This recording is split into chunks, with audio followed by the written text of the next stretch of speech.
Dice mis hermanos, en esta clase vamos a continuar nuestro estudio del libro de los 12 profetas menores, en la cual vamos a estudiar el libro de Joel y vamos a tratar de avanzar también hasta Amós y, y vamos a ver hasta dónde llegamos.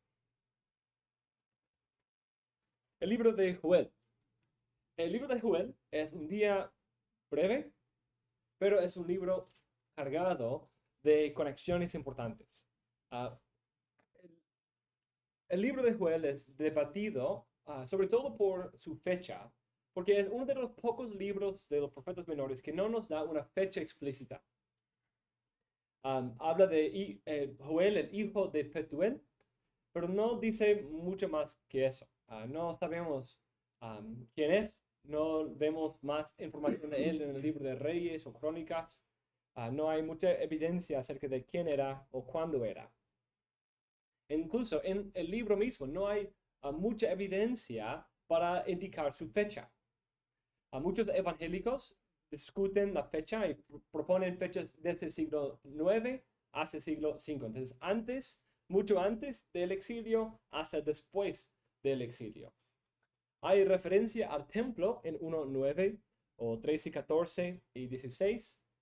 Por eso su ministerio ocurrió probablemente antes de la destrucción o después de la reconstrucción del templo. Joel 3, 1 a 2 también hace referencia a la cautividad de Judá, pero en un sentido eso ha sido profetizado desde Isaías y desde Moisés, de hecho.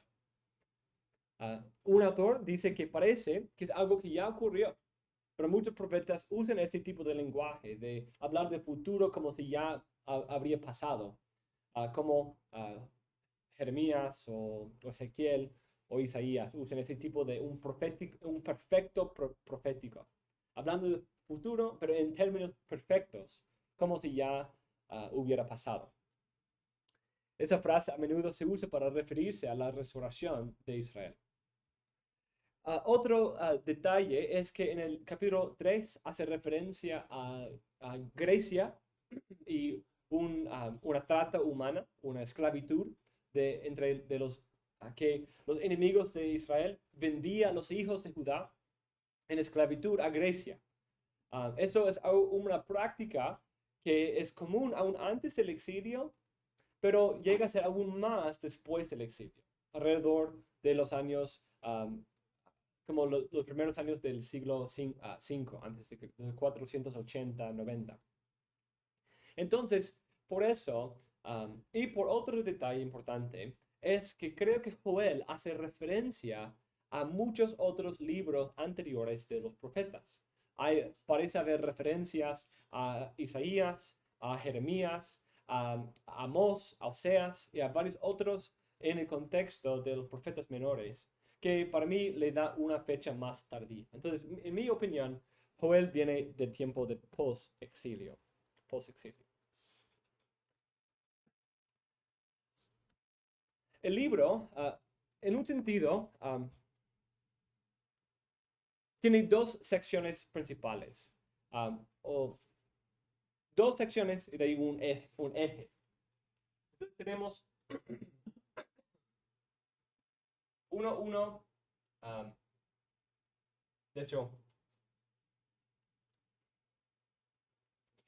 sí, 1 a 20, y de ahí 2, 1 a 11, 12 a 17,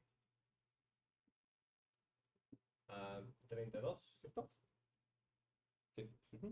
Y de ahí 3, 1 a 20. Entonces, más o menos podemos organizarlo así, en una forma quiástica. Sobre todo quiero enfatizar la centralidad de este texto. En este texto 2, 12, 17 encontramos el llamado al arrepentimiento. El llamado al arrepentimiento que cita y basa la esperanza de que Dios va a mostrar misericordia al arrepentirse, cuando el pueblo se arrepiente, debido a su carácter revelado en Éxodo 34, versículo 6. Entonces, debido a su carácter revelado en ese pasaje, ellos pueden arrepentirse y esperar que el Señor les va a mostrar misericordia aún después de su pecado. Entonces, en esto, no solamente algo importante es el llamado del arrepentimiento, que es una parte importante de los profetas menores, pero es también el eje del libro. Aquí todo cambia. Hasta este momento, Dios está enviando juicio y destrucción sobre Israel, sobre Judá. Hasta el versículo 11. Él aquí está destruyendo la creación, una descreación en forma de la plaga de langostas, fuegos, incendios que destruyen, falta de agua, sequías, y aquí una nación enemiga. La plaga de langostas descrita como una nación enemiga que viene y está invadiendo, subiendo sobre la muralla, destruyendo. Y de ahí en el último versículos de 10 y 11, vemos que es Dios mismo, el general, el capitán de ese gran ejército liderándolos. Dios va delante de ellos como el gran capitán de ese ejército que viene en invasión de Jerusalén. Entonces, es terrible la posición que ellos están en cuanto a Dios aquí. Pero aquí el profeta les llama al arrepentimiento. Entonces, después de eso, todo cambia para bien. Ahora, en 2:18 a 32, esta de la creación es restaurada. La creación, los cultivos de grano, mosto y aceite que fueron destruidos aquí, son restaurados aquí.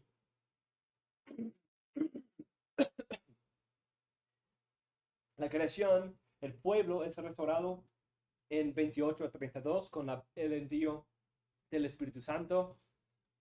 Y de ahí en 3:1 a 21 vemos a las naciones enemigas, aquí figurativas en 2:1 a 11, aquí literales, naciones enemigas que vienen para destruir, pero en medio de su orgullo, Dios les destruye por completo.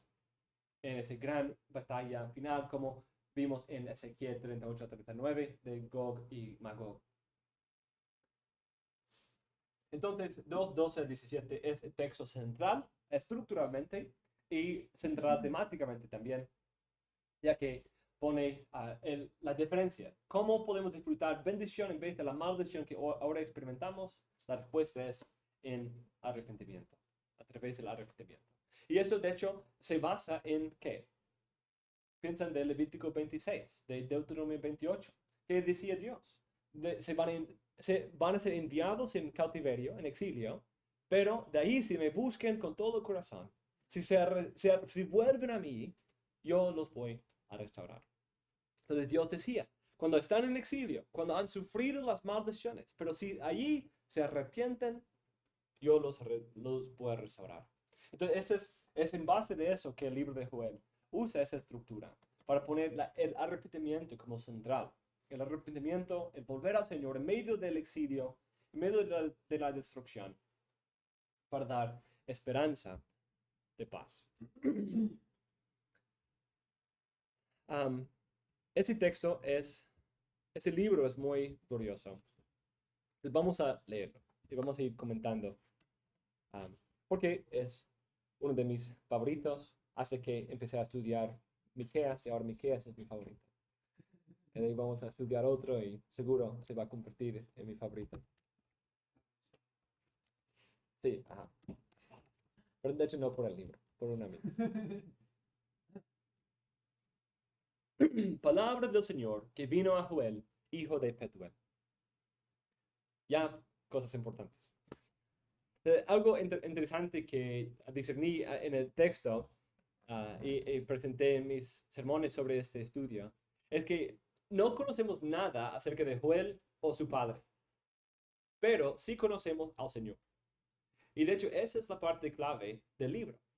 La parte clave aquí del libro, de todo el mensaje del arrepentimiento del profeta, según este texto, depende no de quién es Joel, sino de quién es Jehová. ¿Cómo es él? Y él se ha revelado en Éxodo 34, 6 a 7, como el Dios compasivo, quien perdona a los que se arrepienten. Entonces, ya que Dios se ha revelado así, conocer a él es la parte clave de cómo debemos responder al mensaje de Joel. Y además, vemos contadlo a vuestros hijos, y vuestros hijos a sus hijos, y sus hijos a la siguiente generación. En versículo 3. Joel no está escribiendo solamente para su propio contexto histórico. Obviamente, él existe en un contexto histórico, pero él está pensando en generaciones futuras. Él incluso está pensando en los últimos días.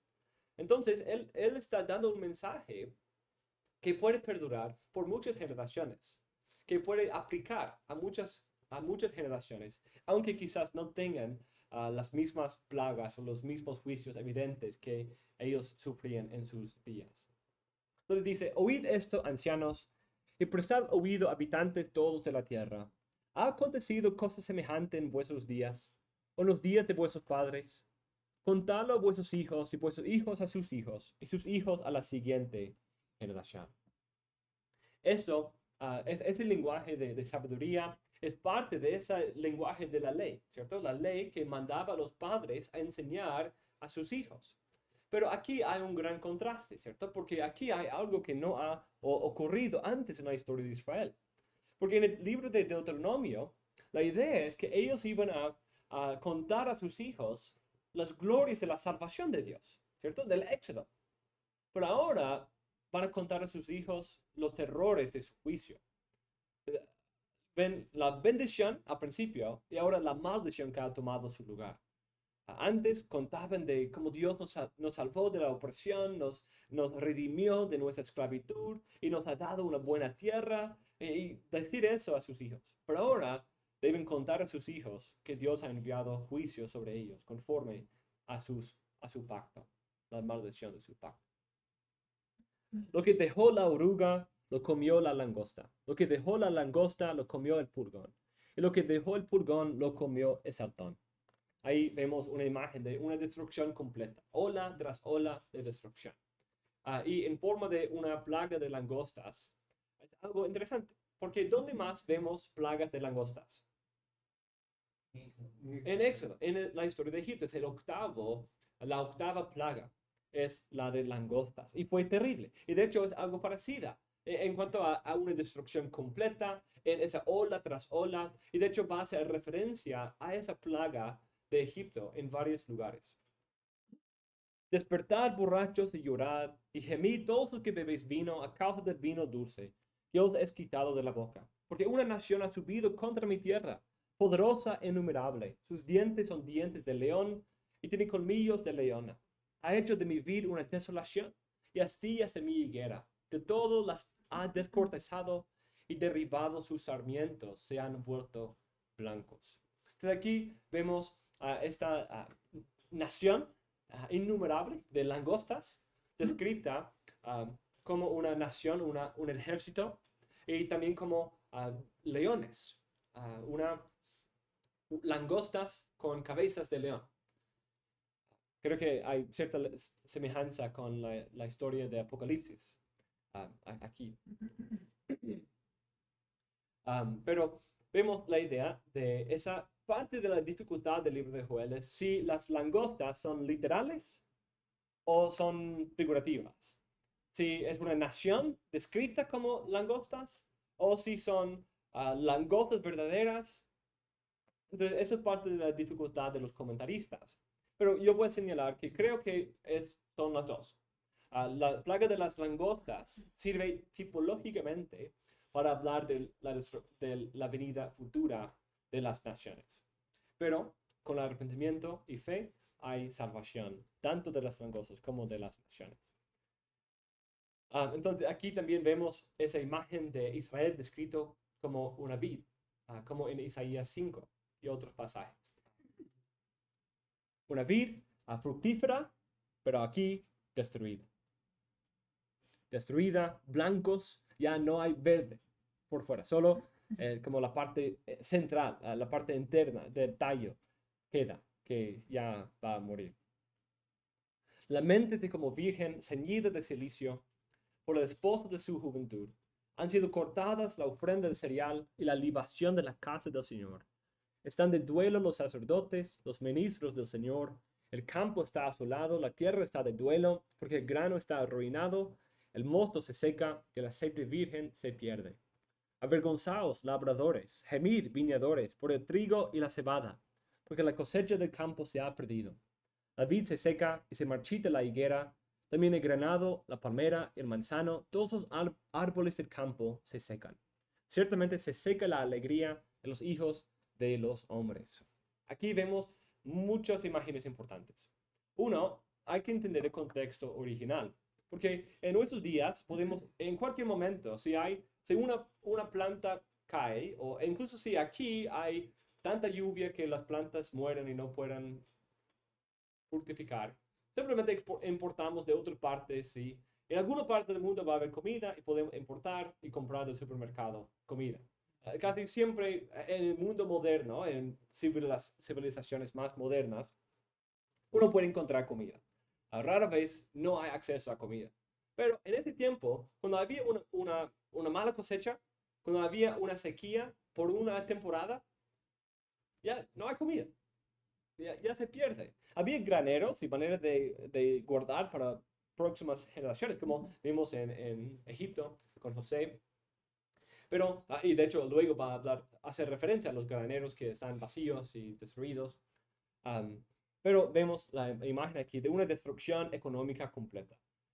No solamente de la tierra, sino eso tiene su implicación para todas las partes de la sociedad. Habla de los borrachos que ya no pueden disfrutar de su vino, ¿cierto? Entonces les llama a despertar y llorar, gemir porque ya no pueden tomar su vino. La mente de como virgen ceñida de silicio por el esposo de su juventud. Obvio, aquí es una imagen de gran lamento y luto, como alguien que está a punto de casarse, pero de ahí su comprometido muere, justo antes de la boda. Entonces es una imagen terrible, pero también sirve esa misma imagen de la destrucción de esa plaga, de esa hambruna, porque en la fiesta de la boda, parte de la felicidad era el vino, ¿cierto? Era como vemos en Jesús y Juan 2. El vino, esa parte de regocijo, pero eso también ha sido quitado. Y han sido cortadas las ofrendas de cereal. Esas cosas requerían el mosto, o el vino, el aceite y el grano. Pero esas cosas han sido destruidas. Y por eso los sacerdotes están de duelo, porque ellos comían esas cosas. Ellos participaban de esas ofrendas, pero ya no hay. Entonces el campo está de duelo. Todo está arruinado por los moradores. Esa es una imagen común para describir, tomando el lenguaje de Génesis 3, que debido a maldita la tierra por causa tuya. Debido a lo que Adán hizo, la maldición no vino sobre él directamente, aunque se le afecta la muerte, sí, pero Dios pronuncia la maldición sobre la tierra. Y aquí vemos evidencia de eso aquí. Noten también el lenguaje. Todos los árboles del campo se secan. Esa frase es la misma frase de Génesis capítulo 2 y 3, cuando Dios les da de comer de todos los árboles del campo. Pero ahora, debido al juicio, ya no pueden comer de los árboles del campo. Cuando Dios antes en el jardín les dio de comer de todos los árboles del campo, ahora no pueden comer de esos árboles porque están secos y destruidos. Entonces, usa muchas veces ese tipo de ironía. Ceñidos de cilicio y lamentados sacerdotes, gemid ministros del altar, venid, pasad la noche, ceñidos de cilicio, ministros de mi Dios. Porque sin ofrenda de cereal y sin libación ha quedado la casa de vuestro Dios. Promulgad ayuno, convocad asamblea, congregad a los ancianos y todos los habitantes de la tierra en la casa del Señor vuestro Dios y clamad al Señor. Ay de ese día. Ok, perdón, esperemos ahí, 14. ¿Qué simboliza el hecho de que no pueden ofrecer sacrificios? Sí, Dios no está ahí. Que no pueden ir delante de Dios. Dios se ha apartado. Cuando Dios ya no recibe el sacrificio de sus manos. De aquí, porque Él les ha quitado los elementos necesarios para poder ofrecer esos sacrificios. Es un símbolo de que Dios ya no está. Dios se ha apartado en forma de remover los sacrificios. Entonces, les llama a gemir, a pasar ceñidos de cilicio, porque para que el Señor los restaure, clamando al Señor. Y de ahí dice, ay de ese día, porque está cerca el día del Señor, y vendrá como destrucción del Todopoderoso. No ha suprimido el alimento delante de nuestros ojos, y la alegría y regocijo de la casa de nuestro Dios. No tenés, el gozo de estar en la casa de Dios ya se ha apartado. Las semillas se han secado bajo los terrones, los almacenes han sido asolados, los graneros derribados porque se secó el grano. Como muge el ganado, anden vagando los hatos de vacas, porque no hay pasto para ellas. Hasta los rebaños de ovejas sufren. A ti clamo, Señor, porque el fuego ha devorado los pastos del desierto, y la llama ha consumido todos los árboles del campo. Aún las bestias del campo bramen por ti, porque se han secado los arroyos de agua, y el fuego ha devorado los pastos del desierto. Obviamente estamos viendo una descreación, ¿cierto? Estamos viendo la tierra fructífera volviendo a su estado anterior de tierra seca, cuando no había lluvia y no había hombre quien cultivara.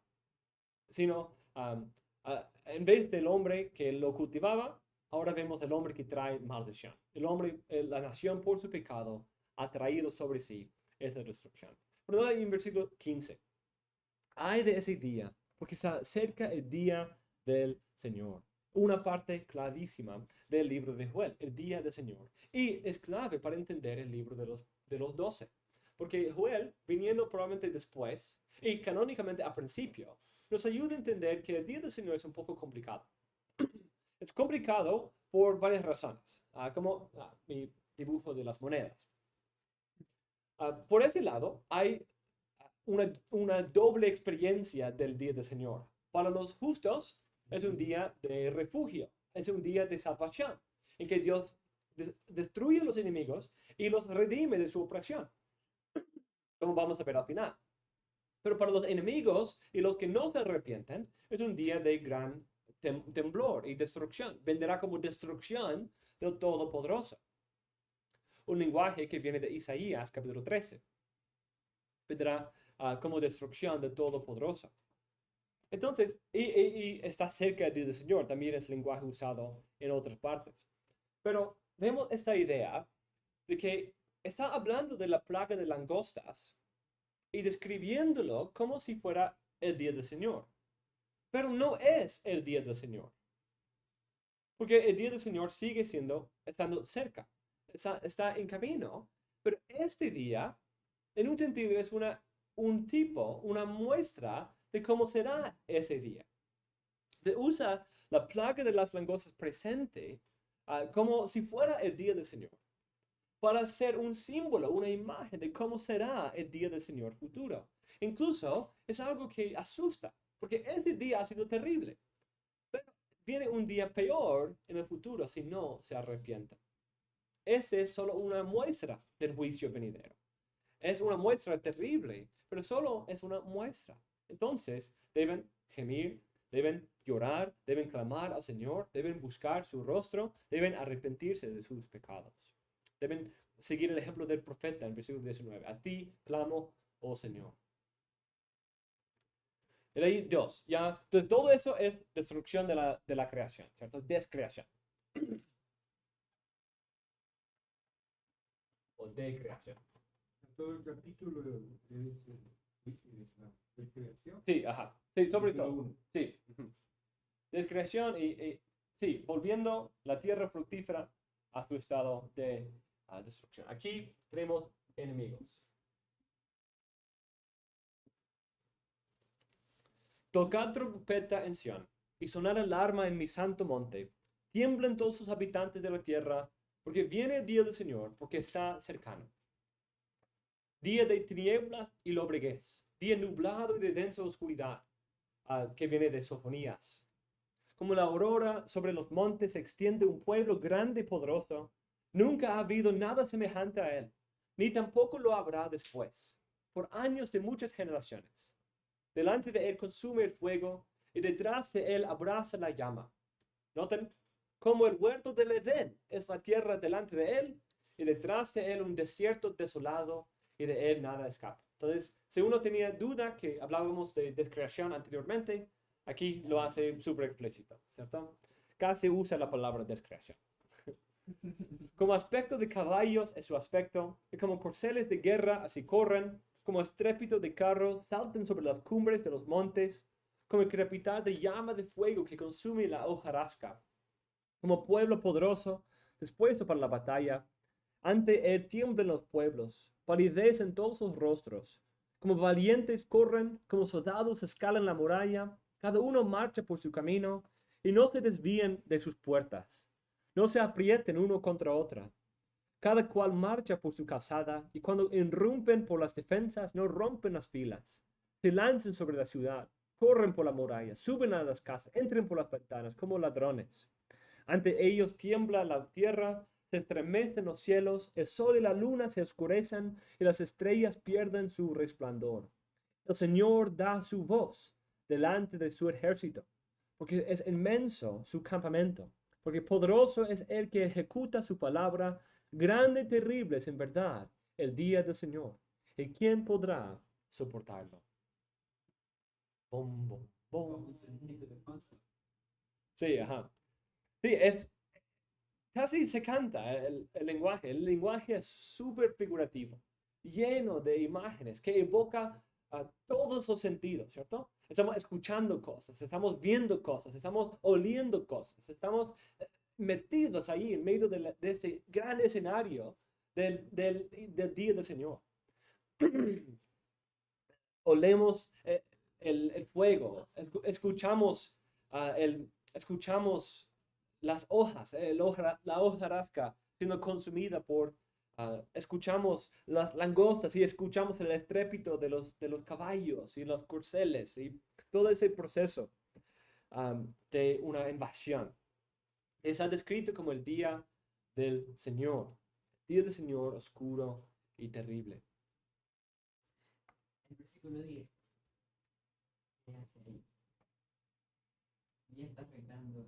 Sí, ajá, entonces ya voy por eso. Entonces, vemos en esto, como decía, el día del Señor futuro, descrito en términos de un tipo de día del Señor, un día del Señor que están experimentando. Como hemos hablado, hemos usado ese lenguaje mucho, ¿cierto?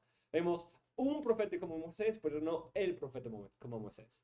Aquí tenemos un día del Señor que no es el día del Señor, pero nos está preparando para ese día. El punto de Joel es hablar del día futuro, y por eso no está hablando solo en un contexto futuro, presente, histórico, pero está hablando de muchas generaciones, porque puede haber señales de juicio en toda generación. Dios es fiel a mostrar su juicio, mostrar la realidad de un juicio venidero. Entonces el llamado siempre es para toda generación. Arrepiéntete, vuelve al Señor ahora, mientras haya tiempo. Antes, porque se acerca el día del Señor, entonces arrepiéntete ahora. Y entonces usa ese lenguaje de la oscuridad que menciona ahí Pablito, el sol y la luna se oscurecen, y eso es una imagen importante para describir el día del Señor futuro. El día del Señor escatológico se describe en ese mismo sentido. Las estrellas pierden su resplandor, el sol y la luna se oscurecen. Incluso así describe la venida del Espíritu, luego en 2:28. Otra vez vemos enemigos, las langostas. Yo creo que son las langostas aquí descritas, tomando todavía el contexto presente de Joel, pero usándolo figurativamente como un patrón para describir el juicio futuro de Dios. Es interesante que está en base de un patrón a una anterior de Egipto. Además, vemos algunos detalles interesantes. Entonces, parte de lo que llama la atención a Israel es que muchas veces Joel usa textos que hablan del juicio de Dios sobre los enemigos. Vemos las langostas, que nos hace pensar de Egipto. Así Dios trató a Egipto con langostas. Vemos el lenguaje de vendrá como destrucción del Todopoderoso, que es el lenguaje que Isaías usa en Isaías 13 para hablar de Asiria. Vemos también ese día de tinieblas, el lobreguez, que viene de Sofonías, cuando Sofonías habla de Babilonia. Estamos hablando, usa textos cuando el juicio, la destrucción del día del Señor es aplicado a los enemigos, las naciones. Pero aquí, en todos los ejemplos aquí de Joel, están siendo aplicados a Israel. Israel se ha hecho como gentil, como vimos en Oseas, ¿cierto? Se han hecho como las naciones gentiles y están bajo el mismo juicio que ellos. Pero, versículo, y de ahí, versículo, un par de otros detalles aquí. Hay muchas técnicas literarias aquí. El uso de la repetición, el uso de las imágenes, que es muy, muy llamativa las imágenes. También usa ese tipo de ascendético, una frase ascendética, cuando no hay conjunciones, no hay y en versículo 9, que como hace, como sea rápido, sea algo como se lancen sobre la ciudad, corren por la muralla, suben a las casas, entren por las ventanas. Es como estás viéndolo, es como, sí, sí, cámara rápida, algo así. Es como estás poniendo, ya estás delante de esta invasión, estás viéndolo como paso por paso, rápido, rápido, como rápidamente, y no hay nada, como te deja, en ese tipo de imagen, te deja desesperado. No, no puedes hacer nada. Sí, exactamente, estás en shock, no puedes hacer nada para detener esta invasión. Es un ejército tan bien organizado, tan poderoso, tan numeroso, tan rápido, que no puedes hacer nada. ¿Y cómo? ¿Y por qué? ¿Quién es el líder de esto? ¿Será Babilonia? ¿Será Asiria? ¿Quién será? El Señor da su voz delante de su ejército. El Señor da su voz delante de su ejército. Entonces aquí vemos algo increíble. Dios es el líder de esta nación, de este gran enemigo. Y es una imagen muy llamativa, pero es algo de hecho común en los profetas, que él usa a Siria, él usa a Babilonia, él usa a las naciones como sus redes y como para arrastrar a las otras personas. Las naciones son su martillo, como él habla cuando habla de Asiria en Isaías 13, que Asiria es el martillo del Señor, que él usa para cumplir sus propósitos. Y aquí vemos a las langostas como los siervos de Jehová, sus soldados, obedeciendo su mando, porque Él es el gran capitán. Y eso enfatiza que no es por falta del Señor, no es porque el Señor no era poderoso para detener esto, sino el punto es su pecado, su pecado. Pero termina con esta pregunta: ¿y quién podrá soportar el día del Señor? ¿Qué pregunta tan importante? ¿Quién puede soportar el día del Señor? Ese día del Señor lleno de oscuridad, lobreguez, tinieblas. ¿Cómo uno puede soportarlo? Salir con bien de ese día. Y esa es la pregunta clave que el libro de Joel nos responde. Aún ahora, declara el Señor, volved a mí de todo corazón, con ayuno, llanto y lamento. Rasgar vuestro corazón y no vuestros vestidos. Otra idea, como vimos en Oseas, que Dios no quiere cosas, ritos externos, no quiere manifestaciones externas meramente, sino quiere el corazón, quiere obediencia, misericordia y no sacrificio. Y aquí vemos, no quiere vestidos rasgados, sino quiere corazones rasgados. Algo que quizás también evoca la idea de la circuncisión del corazón. Volved ahora al Señor vuestro Dios, porque Él es compasivo y clemente, lento para la ira, abundante en misericordia, y se arrepiente de infligir el mal. Éxodo 34. ¿Quién sabe si volverá y se apiadará y dejará tras sí bendición? Es decir, ofrenda de cereal y libación para el Señor vuestro Dios. Aquí es algo también interesante. ¿Quién sabe si volverá y se apiadará y dejará tras sí bendición? Esa es, en un sentido, la misma pregunta que hace el rey de Nínive en el libro de Jonás. Y otra vez, ese tipo de uso de textos de las naciones para llamar a Israel al arrepentimiento. Está provocando a celos con los gentiles. En alguna manera, los asirianos de Nínive se arrepintieron cuando escucharon ese misma cuando vieron que el día del Señor venía sobre ellos, pero escucharon de que Dios es compasivo y clemente, que lento para la ira, abundante en misericordia, que se arrepiente de infligir el mal. Cuando escucharon de eso, el rey dice, todos a gemir, a lamentar, a arrepentirse, porque quién sabe si volverá y se apiadará de nosotros. Entonces, funcionó con ellos. ¿Cuánto más con el pueblo de Israel? Y de hecho, es por eso que Jonás no quería ir, ¿cierto? No quería ir porque no quería que Dios mostrara esa actitud para con ellos. En Oseas decía que iba a utilizar a Siria para destruir. Sí, Si la mantenía. Sí, claro, ellos eran terribles.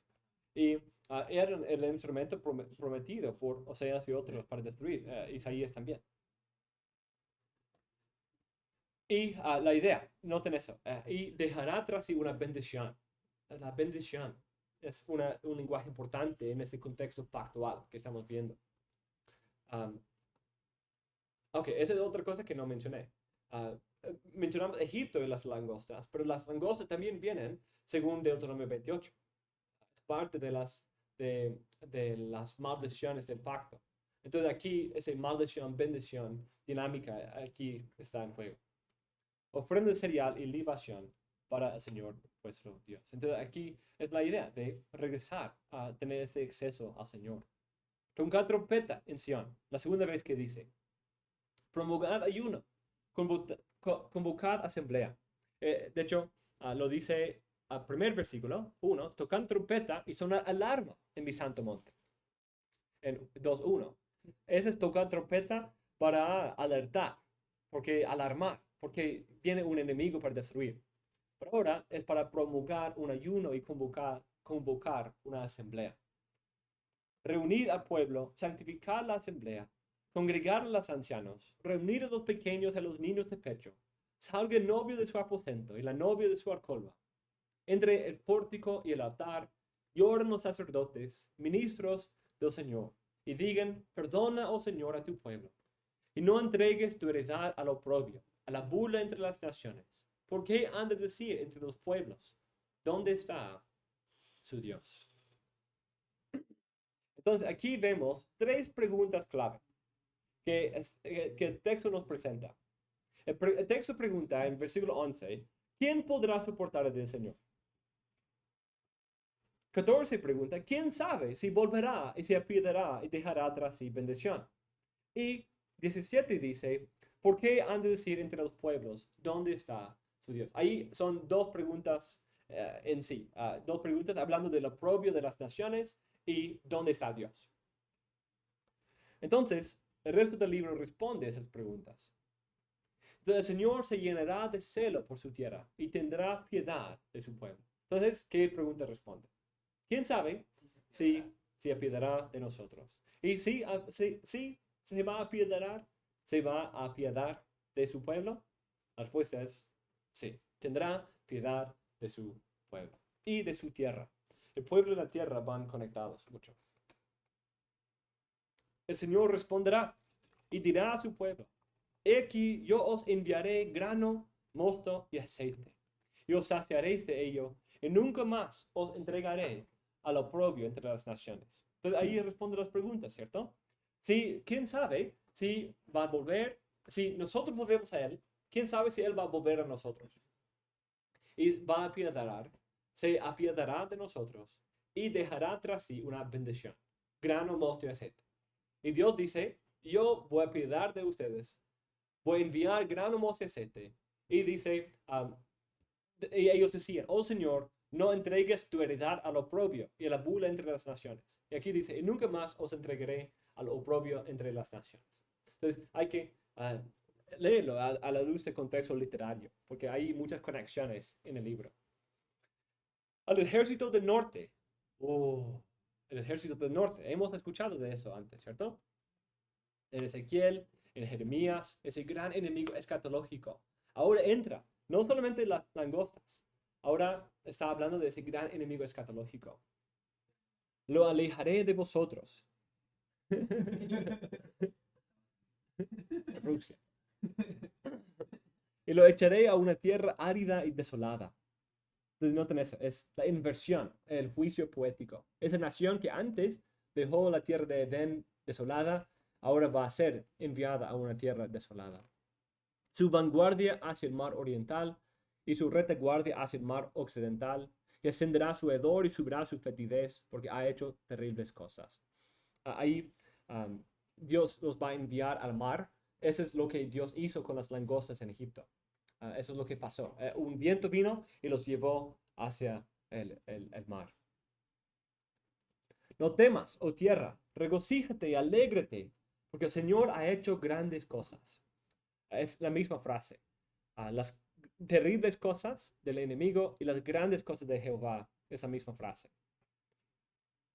Entonces aquí noten la inversión, ¿cierto? Entonces vemos ahí, 18 a 20, vemos ese enemigo destruido. Y 21 empezamos a ver la tierra restaurada. Dice, no temas, oh tierra, regocíjate, alégrate, porque el Señor ha hecho grandes cosas. No temáis, bestias del campo, las mismas bestias que antes bramaban y gemían por causa del pecado. Ahora dice, no temáis, porque los pastos del desierto han reverdecido. Noten eso, está invirtiendo el lenguaje del capítulo 1. Entonces, por eso dije que es un eje. Aquí todo cambia. El lenguaje aquí, está invertido aquí. El 21 del código pasó. El 22. No temáis, bestias del campo, porque los pastos del desierto han reverdecido, porque el árbol ha dado su fruto, la higuera y la vid han producido en abundancia. Todo ese al final de, como aquí por 16 a 20, como las vacas que braman por el Señor, las ovejas que sufren, que todos los árboles del campo se han secado. Todo eso está invertido aquí. Hijos de Sión, regocijaos y alegraos en el Señor vuestro Dios, porque Él os ha dado la lluvia temprana para vuestra vindicación, y ha hecho descender para vosotros la lluvia temprana y la tardía, como en el principio. ¿Qué es ese lenguaje? Sí, después de la maldición, Dios aquí va a restaurar la bendición. Las eras se llenarán de grano, las tinajas rebosarán de mosto y de aceite virgen. Entonces os compensaré por los años que ha comido la langosta, el purgón, el saltón y la oruga, mi gran ejército que envié contra vosotros. ¿Qué parte? Sí. Es una imagen muy, muy hermosa. Os compensaré por los años que ha comido la langosta.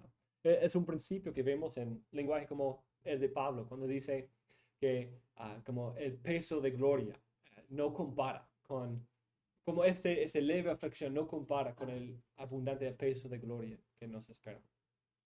Porque Dios compensa por el sufrimiento de su pueblo.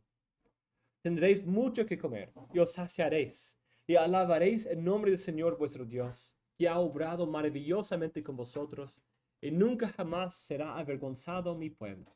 Y sabréis que en medio de Israel estoy yo. ¿Qué hace esta frase? Sí, restaura la presencia de Dios de los sacrificios perdidos, pero responde a la pregunta de las naciones, cuando ellos decían, mira ese pueblo destruido, ¿dónde está su Dios? Pero de ahí cuando Dios restaura, sabréis que yo estoy en medio de Israel. Primero está restaurando, primero está preparándose el lugar. Sí. No puede venir y habitar con ellos mientras el lugar esté destruido. Sí. Primero tiene que preparar su templo. Sí, exactamente. Eso es parte de los obstáculos. La tierra maldita, ya la tierra está profanada por causa del pecado. Y destruido por causa del juicio por ese pecado. Pero Dios dice, no temáis, oh tierra. No temas. Y que yo soy el Señor vuestro Dios. Y no hay otro. Nunca más será avergonzado mi pueblo. Ese lenguaje evoca mucho la imagen del Éxodo, ¿cierto? El enemigo tirado al mar, no solamente lo que Dios hizo con las langostas, es lo que hizo con Egipto. Tiró como una piedra, lo tiró a la profundidad del mar. Y obró maravillosamente. Y él hizo eso para que sepa, para que Israel sepa que yo soy el Señor vuestro Dios. Y ese lenguaje es el lenguaje del pacto. Yo soy su Dios. Es el lenguaje del pacto. Entonces aquí estamos viendo, después de la maldición, una imagen de una nueva relación pactual. Una nueva relación pactual que que conlleva paz con la tierra. Como vimos en Oseas capítulo 2, ¿se acuerdan? Cuando voy a hacer un pacto para ellos con las bestias del campo y con la tierra. Entonces, esa idea de que después de esa maldición, después del adulterio pactual, la rotura del pacto por causa del pecado de Israel, Dios va a restaurar a su pueblo en lo que parece ser una nueva relación pactual, un nuevo pacto, en el cual Dios va a decir, yo soy vuestro Dios y no hay otro. Y ustedes son mi pueblo. Nunca más será avergonzado mi pueblo, porque Él está en medio de Israel. Esa imagen de arrojar al mar Ajá. es juicio por ahí. Sí. Miqueas 7. 7:19. Sí. Ese es el próximo domingo. Esperamos. El próximo. Sí. No este, sino el... El próximo. Sí. Ujú. ¿Qué fecha es? 2x1. Sí. Sí, pero sí, ese texto es increíble, ¿cierto? Porque eso es algo... Miqueas es un libro hermoso. Porque Miqueas nos va a entender que el problema nunca ha sido... Como la Biblia ha sido súper clara, pero el pueblo siempre se olvidaba de eso, parece, según el ejemplo del Nuevo Testamento. Que el problema nunca ha sido el poder de las naciones externas. El problema siempre ha sido el pecado. El pecado siempre ha sido el gran enemigo. Si es el pecado de los enemigos o el pecado de la nación misma. Entonces, en Miqueas vemos que el verdadero enemigo, el pecado, va a ser tratado como Egipto fue tratado. Va a ser hollado bajo nuestros pies, Génesis 3, y va a ser arrojado al mar, Éxodo 15. Entonces usa esas dos imágenes y las une en esa gran victoria contra el gran enemigo, la serpiente y el pecado personificado. Y sucederá que después de ese día del Señor, de la restauración, derramaré mi espíritu sobre toda carne.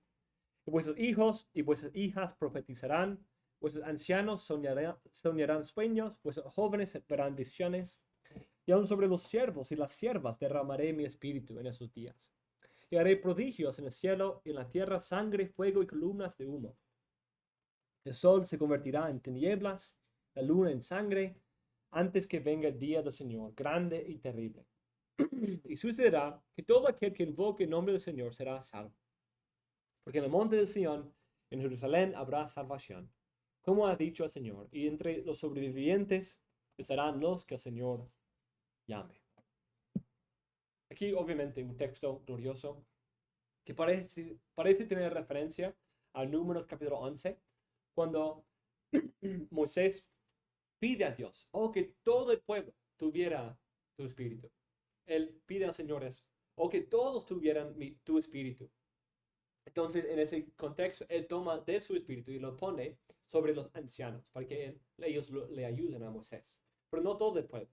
Pero aquí vemos todo el pueblo en ese nuevo pacto, en su nueva relación pactual. Después de la maldición, en el tiempo de la nueva creación, por lo menos la inauguración de la nueva creación, hay la idea de que todos tendrán el espíritu.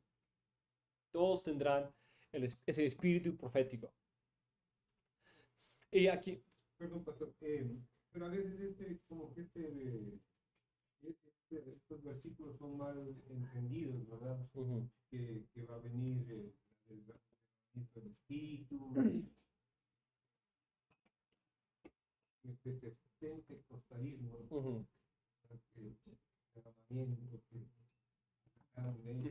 Sí, ajá. Pero viéndolo es otra cosa. Sí, pues sí habla de eso. Y sí sucedió. Sí sucedió con los apóstoles. Um, y nosotros sí tenemos la inauguración de la nueva creación y tenemos al Espíritu. Pero hay una realidad aquí que habla de después de la restauración, de la inauguración de la restauración, Dios va a enviar su Espíritu y después de esto va a ser prodigio, va a haber el gran día del Señor. Entonces aquí vemos, ok, entonces estoy trabajando en algo, por lo menos en mi mente, que aquí quiero explicar y quizás presentarles y ver qué piensan, cómo pueden ayudarme a mejorarlo. Entonces, tenemos muchas cosas en la Biblia que son importantes. Tenemos tipos. Espera, tenemos tipos. Entonces, tenemos tipos propios, como tipos principales. Y esos tipos son patrones de personas, eventos, instituciones que... no. Eventos que suceden en lugares. Sí.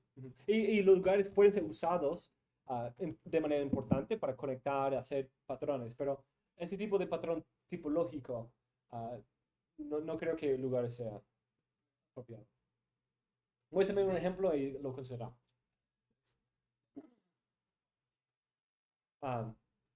Entonces, es algo revelado por Dios. Una manera en que Dios en su providencia organiza el tiempo y la historia de personas, eventos e instituciones para simbolizar sus obras futuras o prefigurar sus obras futuras.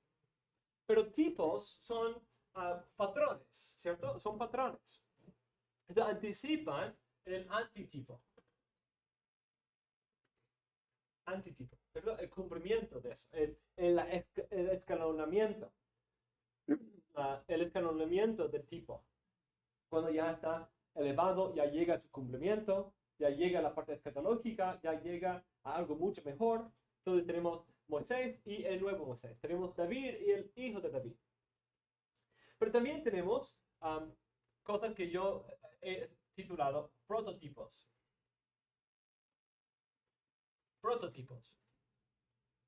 Prototipos son tipos, patrones que anticipan los tipos. Entonces, no solamente los tipos apuntan directamente al antitipo, a veces algunos tipos de los más principales tienen sus prototipos que están aumentando las ansias por ese tipo. Un ejemplo obvio de eso es el Éxodo, ¿cierto? El Éxodo es el gran tipo. Es obviamente un tipo porque todo el resto del Antiguo Testamento lo usa de esa manera. Pero no es la primera entrada en ese patrón de Dios salvando a un remanente de sus enemigos a través del juicio sobre ellos. Vemos eso en Sodoma y Gomorra. Lo vemos cuando Sara está tomada por el faraón. Y Dios envía plagas para salvar a Sara. Vemos varias imágenes en el libro de Génesis, ya antes, que anticipan la venida de ese gran tipo del Éxodo. Entonces, sí, esos eventos también apuntan al antitipo, pero en un sentido a través de apuntar al Éxodo. Entonces, prepárense, esos tipos, prototipos, acompañan textos como Génesis 13 o Génesis 15, cuando Dios le promete a Abraham: tu pueblo va a ser esclavo por 400 años en una otra nación, pero de ahí los puede restaurar y salvar y llevar a esa tierra. Se acompaña esto y da tipos, patrones de cómo va a haber eso. Entonces hay los prototipos y después hay los ectipos. Prototipos es algo que quizás yo he inventado. Y ectipos son esos próximos patrones. No, ese es usado muy comúnmente. Sí. Yo tenía esa categoría antes de que lo leyeran otras partes, pero vi recientemente que otros usan ese lenguaje también. De ectipos. Como arquetipo y ectipo. Arquetipos. Sí. El ectipo es... El Éxodo es el gran tipo. Yo puedo incluso llamarlo un arquetipo, porque es central. La creación es un arquetipo. David es un arquetipo. El Éxodo es un arquetipo. Son tipos grandes que tienen una sombra muy grande por todo el Antiguo Testamento. Algunos más puntuales, como la serpiente de bronce, que sirve y conecta con otros, pero hay algunos que son más grandes que otros, que son más importantes, más complejos que otros. Los ectipos siguen el patrón de los tipos, como por ejemplo la entrada a la tierra. La entrada a la tierra de Josué es en términos del Éxodo, ¿cierto?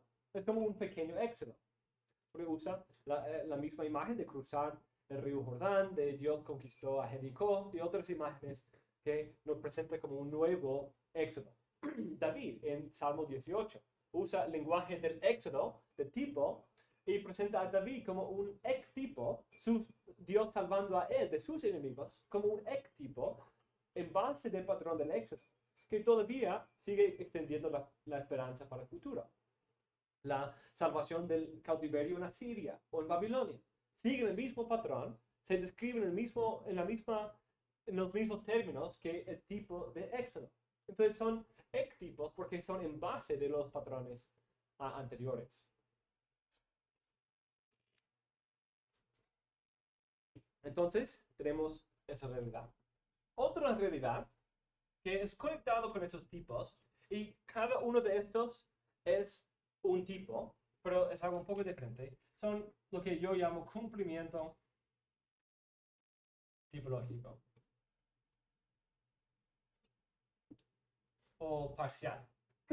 Por ejemplo, Josué es un cumplimiento tipológico de la profecía del profeta como Moisés. El texto lo presenta en muchos de los sentidos como el profeta como Moisés. Sí, pero obviamente no es el profeta como Moisés, porque hay otros problemas, como Salmo 95, también interpreta la esperanza de algo más, porque no recibieron todo por Josué. Y Salomón es un cumplimiento tipológico del pacto hecho con David. No es el cumplimiento, pero es un cumplimiento glorioso. Es parte del cumplimiento y es un cumplimiento verdadero, pero no el cumplimiento. Entonces, este cumplimiento tipológico hace lo mismo que tipos, en que presenta, prefigura, pero también al cumplir una promesa en cierta forma, en una forma verdadera, aumenta aún más nuestra esperanza en el cumplimiento futuro. Los tipos nos muestran Dios es consistente, como Dios hizo con Israel, como hizo con David, como hizo después del cautiverio, Dios va a hacer en Cristo, en el Mesías. Pero aquí, Dios va a enviar al hijo de David porque ya ha enviado a Salomón. Y Salomón fue glorioso, pero yo sé cómo él envió a Salomón, también va a enviar al verdadero hijo de David, quien será aún más glorioso. Entonces, Salomón cumple la promesa con David, pero no completamente. Parcial. Sí, un cumplimiento parcial también se llama. Pero quiero enfatizar que al cumplir, vemos muchos de los detalles de cómo va a ser ese rey prometido en ese cumplimiento parcial. Es cumplimiento parcial, ¿por qué es un cumplimiento tipológico? Porque es tipo y no antitipo. Eso es muy usado. Sí, eso no es. Sí, pero no importa. Sí.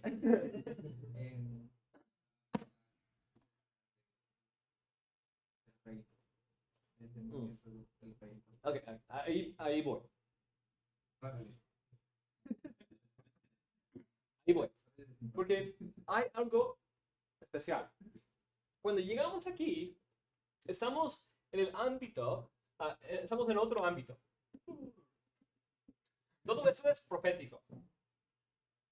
Pero cuando llegamos al antitipo, en el antitipo, en el Nuevo Testamento, también vemos ciertos tipos, ciertas tipologías, que quizás pueden ser como proto-antitipos, que son anticipos en la vida del Mesías mismo de el cumplimiento del antitipo. Como por ejemplo, cuando Dios salva a Cristo de Egipto. Eso no es el cumplimiento completo del cual Oseas anticipaba, citado por Mateo. Pero ese evento sirve como un tipo, incluso en la vida misma de Cristo. para anticipar su obra como el profeta, como Moisés, que va a liderar el verdadero nuevo éxodo. Entonces, Cristo mismo experimenta un tipo de éxodo, en que tiene que huir a Egipto, como José, y como José y Jacob, y de ahí es sacado de Egipto, como Israel, que simboliza no solamente él como niño, pero él como adulto va a liderar el verdadero nuevo éxodo, como el verdadero nuevo Moisés. Entonces, es un tipo. Su bautismo también sirve como un tipo de su muerte. Él entiende su bautismo como una muestra de su muerte y resurrección, que es simbolizada en su propio bautismo. Y hay algunos otros detalles así. La resurrección de Lázaro es algo que anticipa y nos da esperanza para su propia resurrección, que ya ha profetizado. Entonces, hay algunos detalles ahí en la vida de Cristo. Los demonios, echando fuera los demonios. ¿Eso anticipa qué? Cuando él va a echar fuera al príncipe del poder del aire, va a echar fuera a Satanás mismo, va a aplastar la cabeza de la serpiente. Y esos demonios echados son muestras, tipos de ese gran echar fuera del gran demonio mismo. Entonces, incluso en la vida de Cristo vemos algunos de esos, el uso de tipología. Seguro alguien ha hablado de eso, pero no he visto mucho desarrollo de eso. Es algo que estoy pensando. Pero el antitipo tiene dos niveles también. Dos niveles. Tiene por un lado un cumplimiento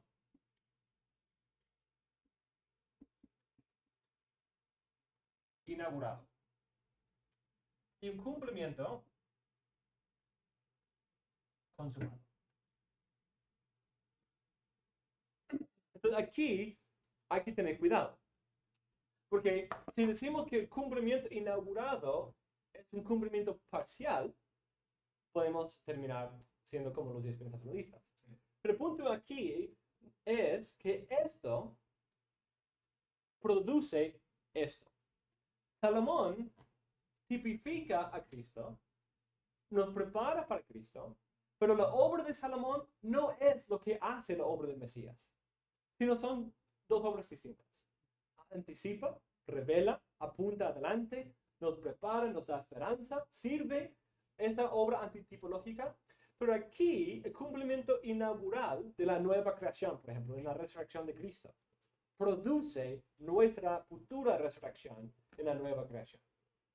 Sin el cumplimiento inaugural es lo que hace esto posible.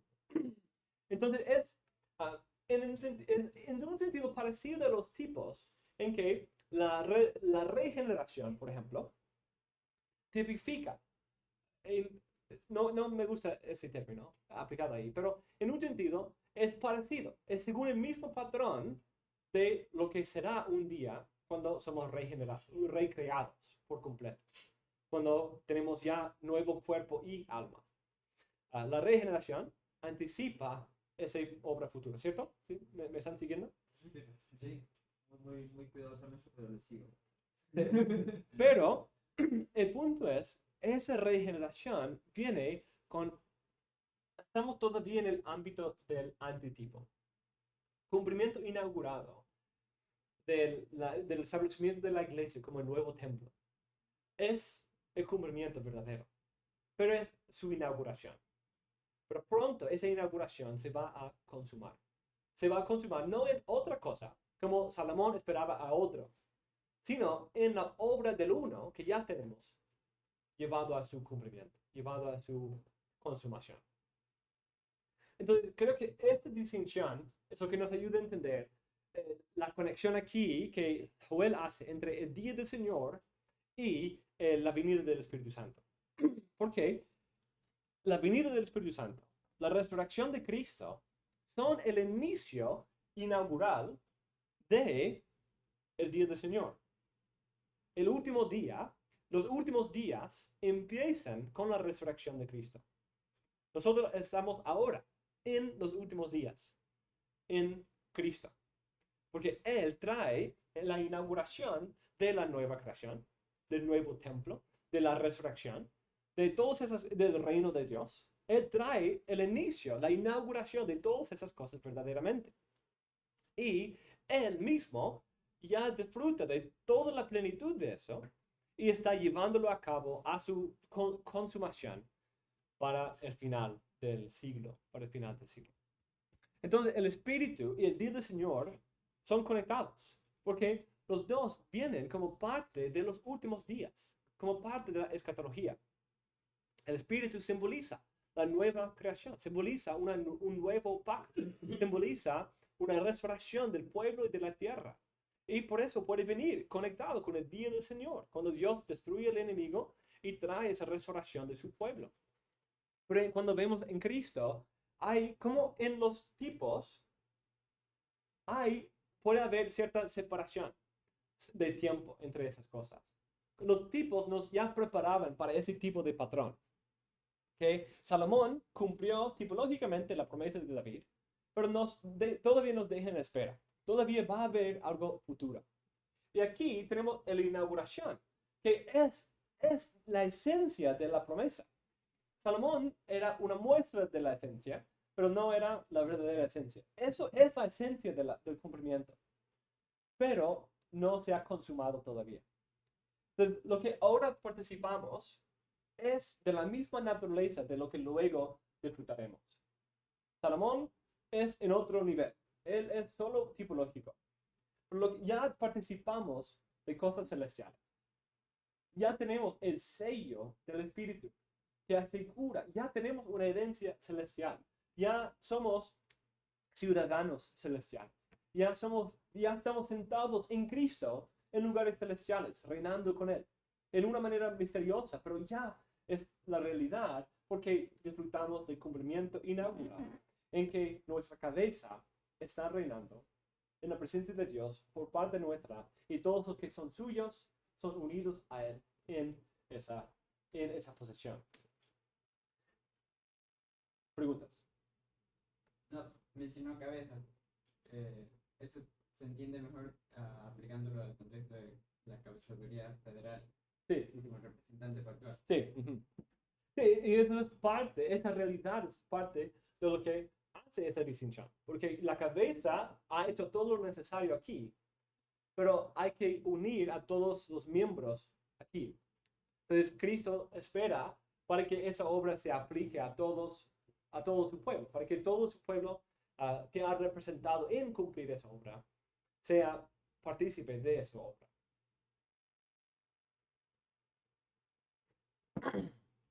Entonces, eso no es loco. De hecho, eso es algo común en hablar en esos términos en el amilenialismo. Heckel, por ejemplo, en su libro, es aquí, él no usa exactamente ese lenguaje, pero él enfatiza esa naturaleza del ya, pero todavía no. ¿Qué es esto? El ya, pero todavía no. Pero estoy tratando de enfatizar la unidad del ya, pero todavía no. Eso es algo que creo que es importante. El ya es parte del todavía no. Es el inicio de todavía no. Es la inauguración de todavía no. No es, pues Cristo vino, pero solo nos dio tipos, solo nos dio más muestras. No, sí, es primicias, son primicias de la cosecha. Salomón es una muestra, un tipo de la venida de Cristo, pero no es de la misma esencia. No es que, pues simplemente creo en Salomón y soy salvo. No, todavía estoy mirando más allá de él. Pero cuando estoy aquí, lo que Cristo me da aquí es lo que necesito para esto. Porque ella no espera otro. Sí, exacto. No estoy esperando otro. Solo lo que tengo llevado a su cumplimiento. ¿Me hago entender? ¿Cómo puedo mejorar? ¿Cómo puedo explicarlo? ¿Entienden el concepto? Sí, es claro, mi papá. ¿Qué cosa? Estoy recordando.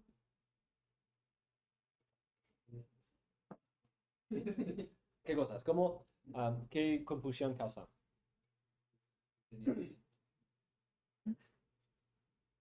Esa misma forma de ver entonces podemos aplicar a la atadura de Satanás? Sí, sí, creo que sí. A la atadura De hecho, Satanás. de hecho, ah, a la destrucción de Satanás. Que creo que incluso la atadura de Satanás es esto. Sí. Esta es la atadura de Satanás. Esa es la destrucción de Satanás.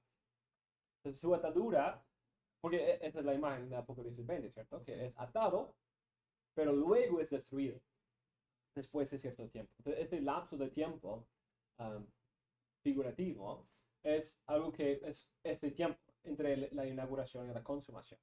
Porque la meta no es que sea simplemente atado, ¿cierto? La meta es que sea destruido. Y eso es lo que sucede aquí, cuando es echado al lago del fuego. Pero aquí tenemos una atadura para que todo esto, el plan, la expansión, pueda cumplirse. Porque parte de Apocalipsis 20 es señalar que Él es atado para que no engañe a las naciones. Entonces, parte de lo que hace posible que el nuevo Adán expanda su nuevo templo en toda la nación, en todas las naciones, porque ya la serpiente ya no tiene ese control que había ofrecido a Cristo a través del pecado, porque Cristo obtuvo por su resurrección. Entonces, tomando a Joel en el capítulo 2, Sí, su cumplimiento sí, inaugurado, no parcial en sí. hechos. Ahora, mi pregunta es,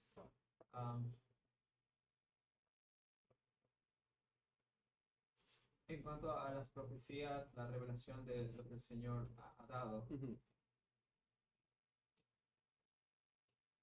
en este tiempo inaugurado, ¿qué cosas de esas, si no quiero usar el término parcialmente, se han cumplido, sino realmente y se ha dado Sí. al pueblo?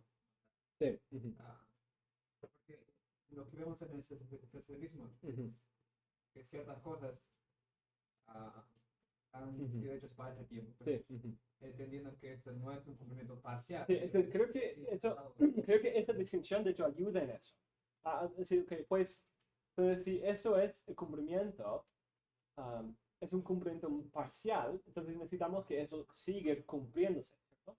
Pero cuando es inaugural, ya se ha cumplido, pero lo que esperamos ahora es su consumación. Entonces, es una distinción como sutil, pero creo que es una distinción importante. Que para el cesacionismo, por ejemplo, si es parcial, necesito que continúe funcionando. Pero cuando se ha inaugurado, en un sentido, hay cierto sentido de cierre, cierto sentido de cumplimiento en eso. Hay un verdadero cumplimiento en eso que necesita ser consumado en la gloria. Entonces, creo que eso es uno de mis argumentos a favor del cesacionismo, en que en Cristo es el quien ha cumplido todo lo que necesitamos para el fin. No hay nada más que Cristo tenga que hacer o decir para que el fin venga. Porque lo que ya tenemos en la inauguración, todo eso es lo que está aquí también. No hay nada diferente de lo que ya disfrutamos que lo que ya viene fuera de ese escalonamiento, de esa etapa y de ahí la conquista del último enemigo y cómo llevar a cabo esa consumación, esa inauguración consumada. Entonces, no necesitamos esa más revelación, no necesitamos que Cristo siga haciendo su obra de redención porque su obra se ha cumplido, ya ha hecho posible, ya ha establecido su iglesia entre las naciones para que pueda expandir y dar ese testimonio a todas las naciones. Ya ha dado el testimonio y la revelación del Evangelio y ya ha dado el poder de su Espíritu para cumplir esa obra de salvar a los perdidos. Sí. En ese sentido, mi pastor, ¿cómo delimitamos, o para tratar de fortalecer un poco más esta comprensión cesacionista de la obra del Espíritu Santo como tal? Si esta obra es ha sido inaugurado y la profecía y Ujú, los milagros, todo lo que el Señor ujú, ha dado en ese tiempo. ujú. eh, ¿Cómo podemos fortalecer ese entendimiento sin llegar simplemente a decir eso fue parcial en Ujú. ese tiempo? Sí, pues yo argumentaría diciendo que esas cosas vinieron y según la revelación del Nuevo Testamento, vinieron para servir un propósito, para servir un propósito. Entonces no vinieron parcialmente, sino vinieron con un propósito que cumplieron completamente. La función diseñada por Dios para esos dones se ha cumplido, terminaron su función. Entonces, eso significa que hoy en día nosotros disfrutamos de todos los beneficios de esa obra. No es algo parcial, como eso, de hecho, no creo que tú escuchaste mis clases sobre el sensacionalismo. Quizás organizamos un día para hacer eso con nosotros, pero yo prefiero el término cumplimientista. Ese es el término que yo inventé. Cumplimientista, no sensacionista. Porque para mí, sensacionista suena como algo que estaba cumpliéndose, que estaba haciéndose, pero de ahí dejó de hacer su obra. Y como dejó de cumplir.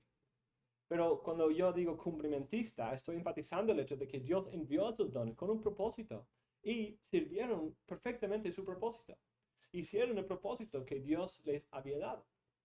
Y muestro en esas clases cómo la Biblia señala dos propósitos principales. El poner el fundamento de la iglesia, que sirve dos cosas. Uno, el poner el fundamento para la expansión mundial de la iglesia entre todos los gentiles y la revelación del evangelio. Entonces, en Efesios 3 y varios otros pasajes vemos eso como la naturaleza de esos dones de apóstol, profeta, etc. Entonces, Ya.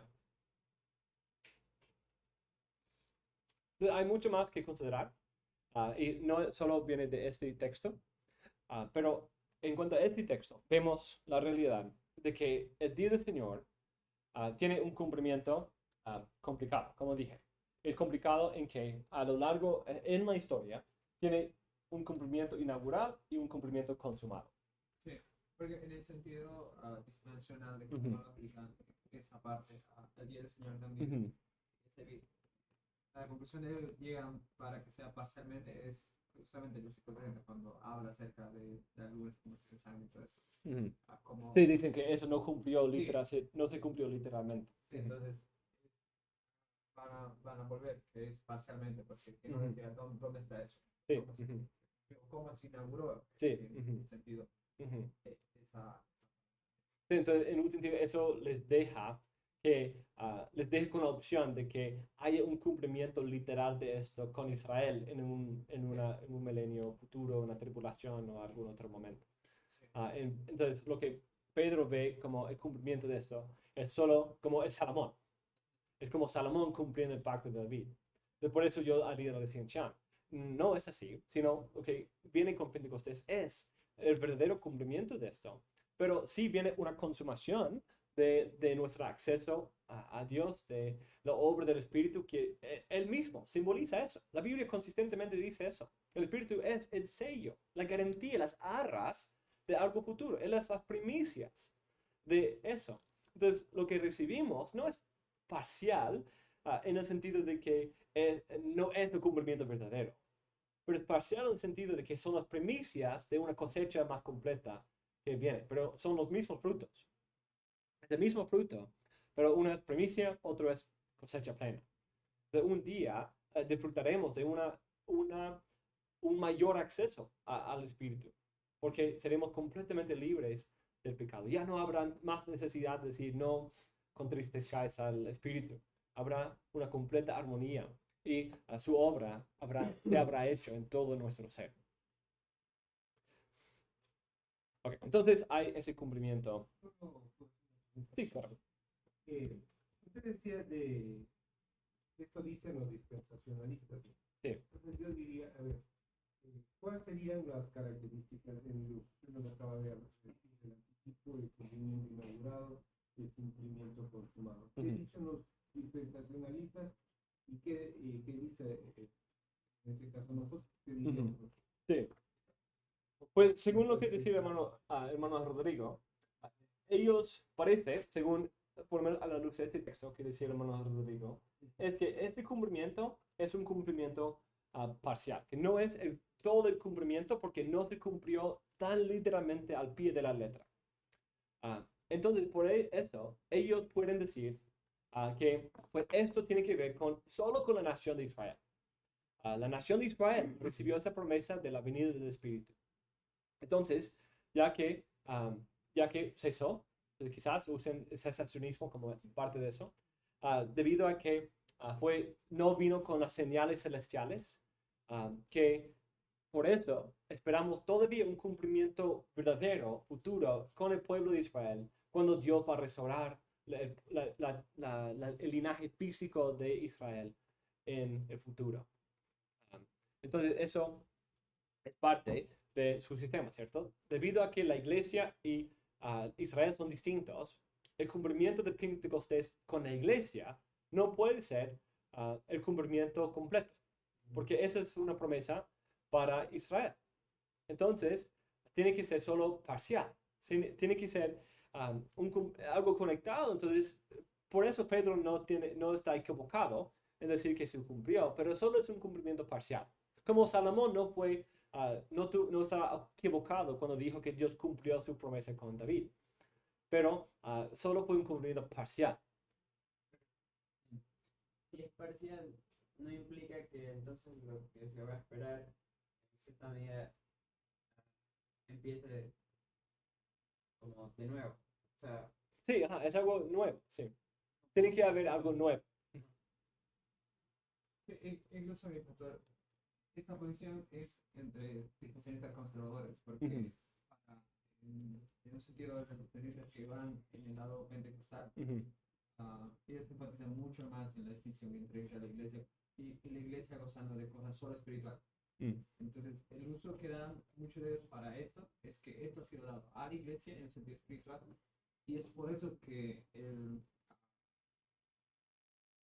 que se cumpla en la iglesia espiritualmente, estos dones que ha dado el Señor a la iglesia por el Espíritu Santo, Ujú. se enfatiza mucho que esto ha sido dado ahora. Ujú. Profecía y todos los milagros y sueños que dan, eso es para ahora, y es Ujú. lo que la iglesia debe hacer ahora, Ujú. esperando que todo lo demás se cumpla después con Israel. Ujú. Entonces, incluso también distintas de ver, uno enfatiza más en el espiritual, y Sí. es por eso que ellos tienen mucho apoyo y a la Ujú. gente les convence. Generalmente, por lo que está ahí, luego están hechos también lo que Pedro ha enseñado también, para llegar a esa conclusión. Mientras que los conservadores tratan de ver la misma manera de nosotros, pero no quieren usar la palabra de inaugurado, porque Ujú. eso implica al reino también, lleva Sí, pues la idea es que mi idea de inaugurado implica una unión entre la iglesia e Sí. Israel. Implica una unidad de cumplimiento. Que este cumplimiento en la iglesia, en Pentecostés, es el cumplimiento que Israel esperaba.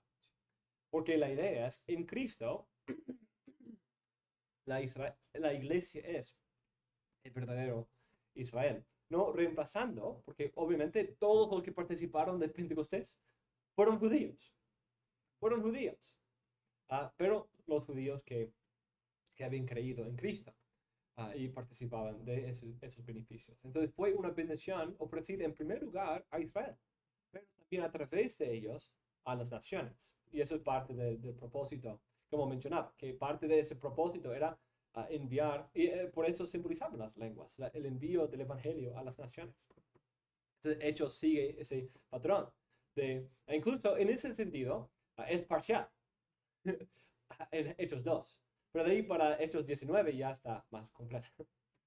Porque es incluso sirve como un patrón de lo que sucede con los gentiles, capítulo 10, los samaritanos, capítulo 8, los gentiles en capítulo 10 y los efesios en capítulo 19. Entonces sirve como un patrón de cumplimiento. Entonces, incluso aquí podemos dividir el cumplimiento arquetípico y ectípico. ¿Sí? La Biblia es complicada. Es compleja, pero es hermosa. Eso es parte de, vemos la consistencia de Dios. Entonces, uno hace la pregunta, ¿Hechos 2 es el cumplimiento de este texto? ¿O los otros son cumplimientos de este texto? ¿O todos en su conjunto son cumplimientos del texto? ¿O qué piensan? Obviamente hubo un cumplimiento verdadero en Hechos 2, pero Lucas, por lo menos, quiere que pensemos de los otros eventos como parte del cumplimiento de eso también. Porque eso continúa la idea de que y también ayuda a sirve el propósito del libro de Hechos, de hablar de la unidad hecha ahora en Cristo entre los judíos y los gentiles. Porque ese es el punto. Porque ahora no solo los judíos participaban de eso, sino los gentiles también. Entonces eso es parte de lo que nos sorprende, que los gentiles también recibieron la bendición como nosotros. ¿Pero se acuerdan de eso? Que hecho, eso fue parte de lo que es, por qué se maravillaron. Listo. Entonces, para resumir, aquí en capítulo 3, vemos el gran día del Señor final. Vemos una imagen de muchas naciones levantándose contra el pueblo de Israel en una gran guerra final como Gog y Magog en Ezequiel 38 a 39. Pero Dios destruye. Dios destruye y vemos una inversión de Miqueas e Isaías. Dice, forjar espadas de vuestras rejas de arado y lanzas de vuestras podaderas. Ese es el opuesto de lo que habla del reino mesiánico. El reino mesiánico van a convertir espadas en rejas de arado y lanzas en podaderas. Pero aquí en la guerra, esa es otra manera que hace la doble cara del día del Señor. Para algunos que confían en el Señor, sus lanzas ahora son rejas de arado. Pero para los enemigos, sus rejas de arado ahora son espadas para luchar contra Dios. Pero dice, y sucederá en aquel día, y noten eso, incluso en el libro de Joel, la idea del sol y la luna y las estrellas pierden su resplandor. No es meramente el lenguaje de la venida del Espíritu, es un símbolo del día del Señor. En Hechos 2 vemos ese fenómeno de que el día del Señor, los últimos días, empiezan con la resurrección de Cristo, empiezan con la venida del Espíritu. Es parte de ese gran día. El Señor ruge de Sión y desde Jerusalén da su voz. Tiemblan los cielos y la tierra, pero el Señor es refugio para su pueblo y fortaleza para los hijos de Israel. Entonces sabréis que yo soy el Señor vuestro Dios, que habito en Sión, mi santo monte, y Jerusalén será santa, y los extranjeros no pasarán más por ella. Y sucederá que en aquel día los montes destilarán vino dulce, las colinas manarán leche, y por todos los arroyos de Judá correrán las aguas. Brotará un manantial de la casa del Señor y regará el valle de Sittim. ¿Se acuerdan de esa imagen? Ezequiel, ajá, es algo muy parecido a Ezequiel. Vemos la tierra restaurada, la tierra que mana leche, ¿cierto? Y un manantial que fluye de la casa de Jehová. Ezequiel y también Zacarías 14 usa esa imagen. Apocalipsis obviamente también. Egipto será una desolación y Edom será un desierto desolado por la violencia hecha a los hijos de Judá, en cuya tierra han derramado sangre inocente. Abel. Pero Judá será habitada para siempre, y Jerusalén por todas las generaciones. Y yo vengaré su sangre que aún no he vengado, pues el Señor habita en Sión. Qué manera tan interesante. Es interesante que también así termina Ezequiel. La última palabra de Ezequiel es: el Señor está ahí. Aquí, usando esa imagen del río que fluye del altar, que riega el valle de Sittim, de la parte seca, y destruye los enemigos. Eso es como todas las imágenes de Ezequiel, y termina de la misma manera. Dios habita en Sión. Dios habita allí. Dios está ahí. Listo. Entonces terminemos ahí. Ha sido una grabación muy larga. pero con eso terminamos.